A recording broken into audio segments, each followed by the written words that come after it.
Hey, fellow Fraggles, look! I got another postcard from my Uncle Traveling Man. Let me read it to you. Not another one. Oh, Red, come on. Let's hear what Uncle Traveling Man has to say.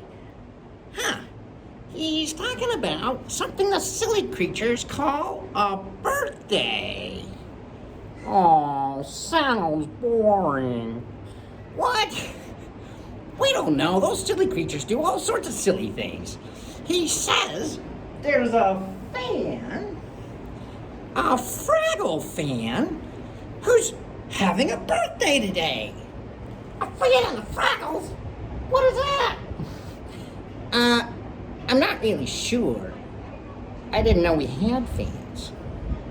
Well, I guess we do. Yeah. Anyway, it says that his name is Toby, and we should all wish him a happy birthday. So, hey, Toby, happy birthday from Gobo Fraggle, and Wibbly too. Don't forget about Red. Aw, and Boober. Happy birthday, Toby, from all your friends at the Puppet Hideaway. Hope you have a fantastic day.